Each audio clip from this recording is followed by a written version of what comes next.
Hello friends, આજે આપણે વાત કરશું કે ભાવનગરમાં આવેલી ડિપ્લોમા એન્જિનિયરિંગ કોલેજ બીપીટીઆઈ જેનું ડિપ્લોમાનું ધોરણ 10 પછીનું જે મેરિટ છે એ ક્યાં અટક્યું છે. બરાબર. તો બીજી બધી બ્રાન્ચ વિશે આપણે વાત કરવા કરતા આઈટી બ્રાન્ચનું સૌથી ઊંચું મેરિટ જાય છે. તો આઈટી બ્રાન્ચના મેરિટ ઉપરથી આપણે બધી બ્રાન્ચનું મેરિટને સમજીએ. બરાબર. તો તમારી સામે જે પીડીએફ આવી હશે કે જેમાં કટ ઓફ લખ્યું છે એમાં કંઈક આવી રીતનું હશે.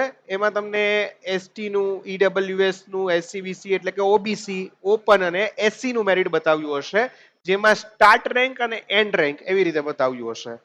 તો હવે આમાં સ્ટાર્ટ રેન્ક આપણા મતલબનો નથી, આપણા મતલબનો એન્ડ રેન્ક છે. બરાબર. ઓકે, તો આપણે એ સમજીએ. હવે જુઓ, ઓપન છે. બરાબર. એ કેટેગરીનું મેરિટ જે છે એ 3464, બરાબર, 3464 અટક્યું છે. બરાબર. તો હવે જો તમે કોઈ પણ કેટેગરીમાં હો, એસસી, એસટી કે પછી ઓબીસી કે પછી ઈડબ્લ્યુએસ, બરાબર, જો તમારો રેન્ક આ હશે અથવા આની કરતા નીચો હશે તો એનો મતલબ કે તમને ઓપન કેટેગરીમાં એડમિશન મળ્યું છે. કારણ કે પેલા ઓપન કેટેગરીનો કોટા ભરાય, ઓપન કેટેગરીનો કોટા ભરાઈ જાય પછી રિઝર્વ કેટેગરીનો કોટા ભરાય. જો તમારું મેરિટ આની કરતા નીચું હશે તો તમને ઓપન કેટેગરીમાં એડમિશન મળ્યું છે, તમને તમારી કેટેગરીમાં નથી મળ્યું. એ સારું જ કહેવાય, કોઈ એમાં કંઈક વાંધો નથી. પણ જો તમારું મેરિટ, બરાબર, ઓકે, 5650, બરાબર, ઓકે, 5650 હોય અને તમે જો ઈડબ્લ્યુએસ કેટેગરીમાં આવતો હોય, આની સિવાય બીજી કોઈ કેટેગરી નહીં, તો તમને ઈડબ્લ્યુએસ કેટેગરીમાં એડમિશન મળી શકે. બરાબર. ઓકે, આ જો રેન્જમાં તમારું મેરિટ હોય તો. જો તમે ઓબીસી કેટેગરીમાં છો, જે એસસીબીસી આમાં કીધું છે, હવે જો એક કેટેગરીમાં છો અને તમારું મેરિટ આ રેન્જમાં આવે છે 5991, બરાબર, ઓકે, તો તમને ઓબીસી કેટેગરીમાં એડમિશન મળી ગયું છે. બરાબર. અને જો તમે એસટી કેટેગરીમાં છો અને તમારું મેરિટ 22,971 જો આ રેન્જમાં આવે છે તો તમને એડમિશન મળી ગયું છે. જો તમે એસસી કેટેગરીમાં છો અને તમારું મેરિટ 25,051 આ રેન્જમાં આવે છે તો તમને એડમિશન મળી ગયું છે. બરાબર. ઓકે.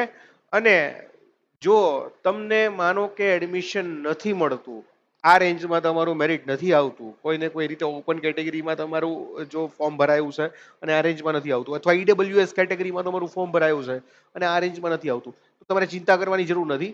હજી એક રાઉન્ડ આવશે, થોડુંક મેરિટમાં ફેરફાર થશે, થોડુંક આની કરતા હજી મેરિટ સારું બનશે. બરાબર. ઓકે, ચિંતા ન કરો.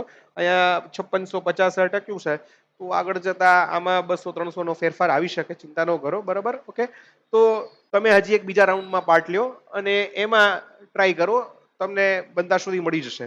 માનો કે બીજા રાઉન્ડમાં પણ નથી મળતું તો તમારી પાસે હજી એક રાઉન્ડનો ચાન્સ છે, એ આગળ આવશે, એની માહિતી તમને મળશે. તમે મારી સાથે વોટ્સઅપમાં કનેક્ટેડ રહેજો તો તમને મળી જશે. અને માનો કે તમને એક પણ રાઉન્ડમાં એડમિશન નથી મળતું તો પણ હું તમને સમજાવીશ કે તમારી પાસે ભાવનગરમાં રહીને એક અફોર્ડેબલ ફીઝ સ્ટ્રક્ચર સાથે ડિપ્લોમા આઈટી ખૂબ સારી રીતે પૂરી કરી શકવાનો એક ચાન્સ છે.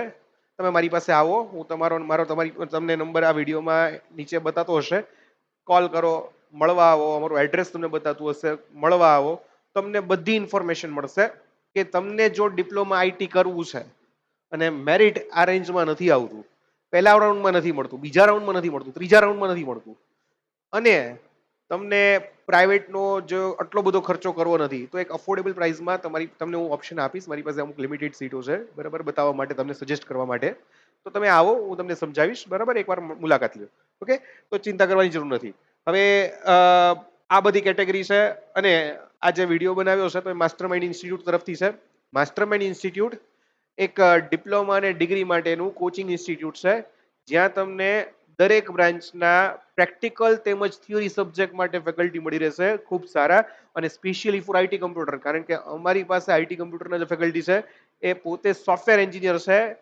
તો આઈટી કમ્પ્યુટર માટે તો અમે સ્પેશિયાલિસ્ટ છીએ. ઓકે, તો એક વખત અમારી મુલાકાત લ્યો અને અમારી પાસેથી જાણો. Thank you.